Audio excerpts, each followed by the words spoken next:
It's 8:30. Good morning. I'm Ian Crouch with Hunter News. Police have laid charges over a head-on crash at Ryhope last month, which claimed the life of a 42-year-old man. Two cars collided on Wakefield Road just before 7:30 on Sunday morning, November 29, trapping both drivers. One died at the scene, while a 38-year-old Jesmond man was taken to hospital with leg injuries. Following inquiries, he was arrested yesterday and charged with several offences, including dangerous driving occasioning death. The man's been given conditional bail ahead of a court appearance in February. Newcastle Council will ask the New South Wales Environment Minister to add a parcel of land at Fletcher to the National Parks Register. Debate has raged for 20 years over the 26-hectare parcel off Minmai Road, which developers have been eyeing off for housing. 4 applications to rezone the land for development have been knocked back since 2012. Newcastle councillors regard the land as a vital green corridor which should be protected. Newcastle Council has pledged more than $10 million into community projects until June 30 next year. It comes as financial contributions continue to flow from the city's development boom. The plan includes projects such as the delivery of the National Park Plan of Management and the next stages of Bathers Way.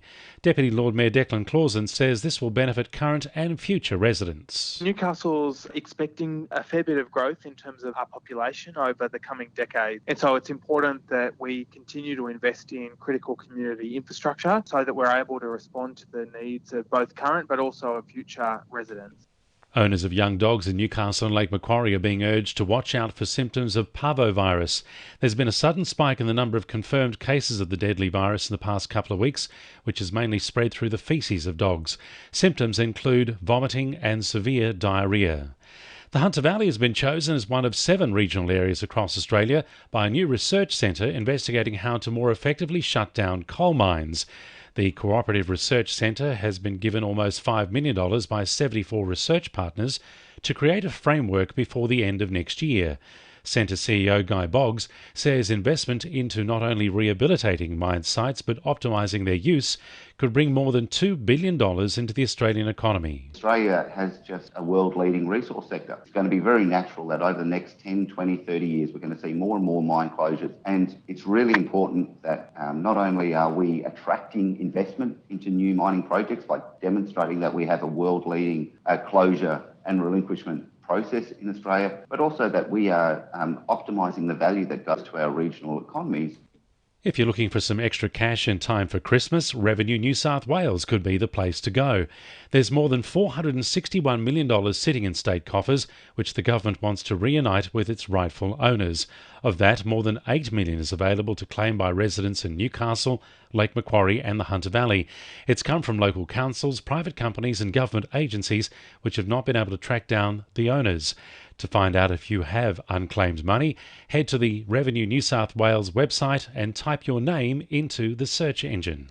2NURFM Sport. Newcastle Jets CEO Laurie McKenna has urged fans to stand by the side as uncertainty around the club's ownership and head coaching role continues. The Jets are still with a caretaker coach for the upcoming A-League season, which begins against derby rivals Central Coast Mariners on December 31st. Newcastle Knights and New South Wales Origin prop Daniel Sofiti has been left out of the Australian merit squad named by Mal Meninga yesterday.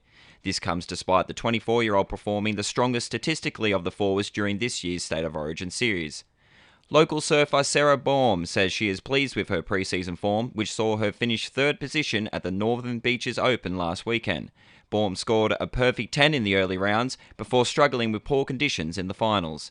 And Singleton apprentice Michaela Weir is looking to claim her first Racing New South Wales Rising Star Series after a strong win in Orange yesterday. That's sport. I'm James Paris. And the winning numbers in Monday Lotto are 5, 40, 44, 23, 22 and 20, and the supplementaries are 13 and 39.